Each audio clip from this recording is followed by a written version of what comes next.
ঈদের 2-3 দিন যেতে না যেতে অনেকটাই অসুস্থ হয়ে গেছে বাবার বাড়ি থেকে এসে। তবে মাংস খেতে অনেকটাই কষ্ট হচ্ছে, তাই আমি অন্য একটা ভাজি নিয়ে আপনাদের মাঝে হাজির হয়েছি। হ্যালো বন্ধুরা, আসসালামু আলাইকুম, welcome back to my channel. আপনারা সবাই কেমন আছেন? আশা করি যে যেখানে আছেন অনেক অনেক ভালো আছেন। আমিও আলহামদুলিল্লাহ মোটামুটি ভালোই আছি। আজকে আমি আপনাদের মাঝে চিচিঙ্গা বা উশি বলে থাকি সেই ভাজিটি শেয়ার করব। আশা করি আজকের রেসিপিটি আপনাদের কাছে অনেক অনেক ভালো লাগবে। ভালো লাগলে বন্ধুরা ছোট্ট একটা লাইক দিয়ে ভিডিওটা ফুল ওয়াচ করে দিবেন। এখানে আমি দেখতে পাচ্ছেন উশি নিয়েছি, আর এই উশি কিন্তু যত বড়ই হোক না কেন অনেকটাই ভিতরে কচি থাকে, সহজে এটা বড় হয় না। কারণ এটা জানি আমার শ্বশুর কিন্তু উশি আমাদের বাড়িতে অনেক লাগাতো, মাঠে বা জমিতে লাগাতো না, বাড়ির বাহির বাড়ি লাগাতো, আবার ছাদে লাগাতো, আবার এমনকি উঠানের উপরও লাগাতো। নিজে হাতে উঠেছি, নিজে হাতে রান্না করেছি জানি। এখন অফ ক্যামেরায় আমি ছুলে নিয়েছি, আর ভিতরটা দেখানোর জন্য মাঝখানে কেটে নিয়েছি। আপনারা দেখেই বুঝতে পারছেন উশিগুলো কতটা কচি ছিল। আপনারা হয়তো বা বলতে পারেন যে এই উশিগুলো মনে হয় অনেকটাই বড় হয়ে গেছে। এখন এই যে দেখতে পাচ্ছেন কথা বলতে বলতে অফ ক্যামেরায় কিন্তু আমি বটি দিয়ে সুন্দর করে পাতলা করে করে কেটে নিয়েছি। আর আপনারা দেখেই বুঝতে পারছেন এর ভিতর কোনো বিচি হয় নাই, একদমই কচি ছিল। আপনাদের এটাও দেখিয়ে দিচ্ছি।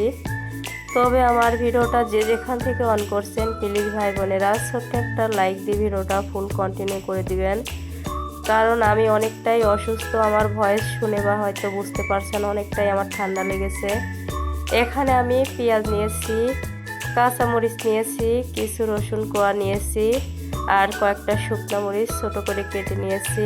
এখন আমি চুলার উপর চলে এসেছি, একটা কড়াই বসিয়ে দিয়েছি, দিয়ে দিলাম পরিমাণ মতো সয়াবিন তেল। তেলটা গরম হয়ে গেছে, এখন আমি কিছু রসুন দিয়ে দিলাম আর সম্পূর্ণ শুকনো মরিচ দিয়ে দিলাম। আর এখানে এই যে জিরা দিয়েছি।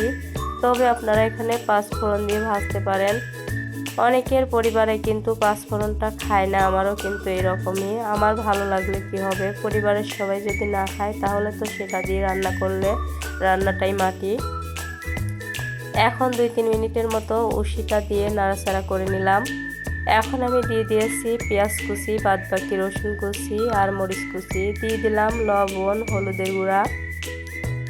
আর অনেকটাই অসুস্থ হয়েছি। অসুস্থ হলো আল্লাহর নিয়ামত, আমি এমনিতেই সবসময় অসুস্থ থাকি, অনেকটা অসুখ আমার আছে। তবে তার ভিতরে অনেকটাই অসুস্থ হয়ে গেছি ভাই বোনেরা। বাবার বাড়ি থেকে এসে আমি অনেকটাই অসুস্থ হয়ে গেছি। আপনাদের ভিডিও হয়তো বা অনেকের ব্যাগ দিতে পারি না, সরি, সবাই ক্ষমা দৃষ্টিতে দেখবেন। এভাবে করে আস্তে আস্তে দেখতে পাচ্ছেন কথা বলতে বলতে নাড়াচাড়া করতেছি। আর এই যে অনেকটাই পানি বের হয়েছে। আর এই ধরনের সবজিতে আপনার যতই পানি সুন্দর করে ফেলে দেন না কেন, পানি একটু হলেও বের হবে। আর যে যেখান থেকে আমার ভিডিওটা দেখছেন আপনাদেরকে অসংখ্য ধন্যবাদ, আর মন থেকে অনেক অনেক ভালোবাসা রইল। তবে আমার ভিডিওটি যদি ফেসবুক, ইউটিউব থেকে কেউ দেখে থাকেন অবশ্যই লাইক, কমেন্ট, শেয়ার করবেন। ফেসবুক থেকে দেখে থাকলে ফলো দিয়ে পাশে থাকবেন, আমি আপনাদের পাশে আছি ইনশাআল্লাহ। আর যদি ইউটিউব থেকে নতুন ভাই বোনেরা দেখে থাকেন অবশ্যই সাবস্ক্রাইব করে পাশে থাকবেন। পাশে থাকা বেল আইকনটি অন করে রাখবেন, যখনই আমি কোনো নিত্য নতুন রেসিপি আপলোড করব আপনাদের কাছে নোটিফিকেশন আগে পৌঁছাবে।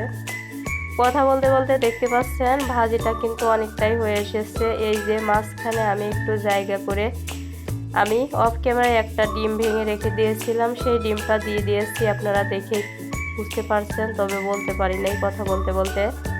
ডিমটা দেওয়ার পরে সময় নিয়ে কিন্তু সুন্দর করে ভালো করে ভেজে নেব, কারণ ডিমটার একটা গন্ধ আছে। যদি সময় নিয়ে সুন্দর করে ভালো করে ভেজে নেই তাহলে গন্ধ থাকবে না। আবার এই উশিটা অনেকেই বলে খেতে নাকি গন্ধ লাগে, তবে আমার কাছে কিন্তু অনেকটাই ভালো লাগে। আর এটা কিন্তু রুটি, পরোটা সবার সাথেই খেতে পারেন। এই যে দেখতে পাচ্ছেন কথা বলতে বলতে ভাজিটা আমার রেডি হয়ে গেছে, নামিয়ে নিয়েছি। মাশাআল্লাহ সুন্দর ছিল খেতে, দুর্দান্ত ছিল গরম ভাতের সাথে। আর বলতেছি রুটি, পরোটা সবার সাথেই ভালো লাগবে। আর আমার বাচ্চারাও কিন্তু গরম গরম মাশাআল্লাহ সুন্দর করে খেয়ে নিয়েছিল। তবে আমার ভাজি রেসিপিটি আপনাদের কাছে কেমন লাগলো অবশ্যই কমেন্ট বক্সে জানিয়ে যাবেন। এখানে একটা প্লেট নিয়েছি, প্লেটে পরিবেশন করে নিয়েছি। আর কতটা সুন্দর কালার এসেছে দেখতেই পারছেন। আর এই ডিম দেওয়ার কারণে কিন্তু বাচ্চারা খেয়ে নিবে। বাচ্চারা কিন্তু অনেক সময় খেতে চায় না এগুলো। পুরাতন ভাইয়া আপুরা যারা আমার পাশে আছেন, আপনাদের সবাইকে অসংখ্য ধন্যবাদ আর মন থেকে অনেক অনেক ভালোবাসা রইল। তবে প্লিজ ভাই বোনেরা আমার ভিডিওটা ফুল ওয়াচ করে দিবেন। অনেকটাই অসুস্থতা নিয়ে একটা ভিডিও করেছি, আর আমার ভিডিওটা অনেকেই ফুল দেখেন না। তবে আজকের মতো রেসিপিটা এখানেই শেষ করছি। অন্য কোনো দিন অন্য কোনো নতুন রেসিপির সঙ্গে দেখা হবে। ততক্ষণে সবাই ভালো থাকবেন, সুস্থ থাকবেন। আল্লাহ হাফেজ, আসসালামু আলাইকুম।